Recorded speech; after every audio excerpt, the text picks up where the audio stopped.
Okay, so Jess, you are working on a succession planning process in your office and it integrates supporting women. So tell us a little bit about that. Yeah, so as we came to the close of our year of 2020, our leadership group got together to discuss what our goals would be for the upcoming year of 2021. And one of those items that kind of rose to the top for everybody was succession planning. So, it's something that we don't talk about probably enough, and we don't plan for enough as leaders. We're all really busy, but it's important to talk about and come up with plans that we can action.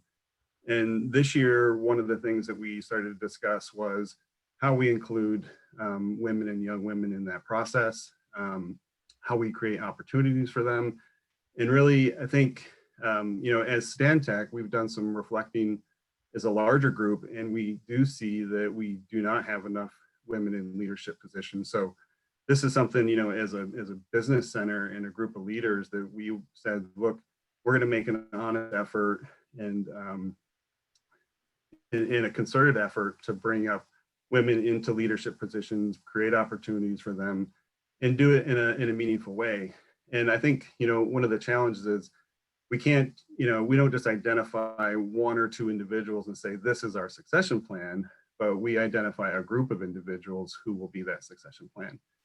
So it becomes really, again, a concerted process and a concerted effort to create opportunities for these individuals, give them the mentoring and guidance that they need to grow into these positions. So again, it's a process that's ongoing, and it's going to take a little while for us to complete this, but it's great to be having the conversation and really thinking about this in a concerted way. Yeah, and I know you've mentioned that in your career, there's been times where you've either just gotten a chance to get thrown into something or gotten a chance to, see something in action, right? Get to sit in a room that you're not usually invited into. So I know you have a favorite kind of nimble practice for getting women into the room. So yeah, will you share a little bit about that? Yeah, so and hopefully this is the right one, but it's really about anytime that there's an opportunity or a meeting or a phone call, or I really look for anytime that I'm going into a situation that is a leadership situation, right? I try to bring somebody into that meeting with me. They may just be sitting and listening. They may be interacting in the meeting, but it's really, I think that's one thing that we as leaders probably don't do enough. And again, it's because we get so busy, but we lose sight of providing opportunities for others to be involved. So, one thing again that I try to do is anytime I have a meeting, a phone call, I invite somebody to that phone call.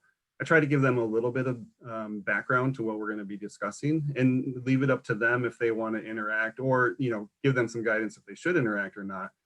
But the other thing I like to do is I like to follow up with that individual afterward, because through my career, one thing I always struggled with was I had a lot of those opportunities to be in those meetings, but I never knew exactly what to say, when to say it, or moreover, just the confidence to say something. And one thing that helped me was when I did have those follow-ups with my mentors, I would say, yeah, I was thinking about saying this, and they would give me that confidence and say, hey, yep, that would have been a great thing to say.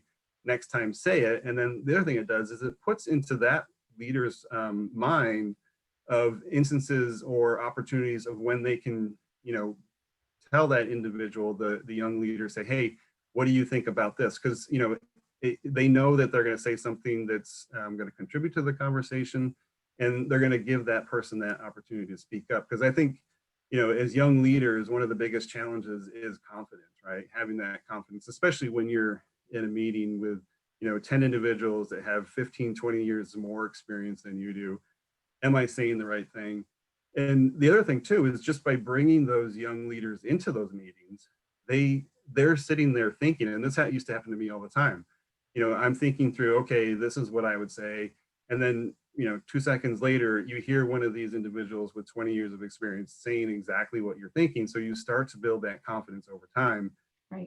And again, it's as simple as inviting these young leaders to those meetings and letting them be in that environment. All right. Well, thanks for the tips.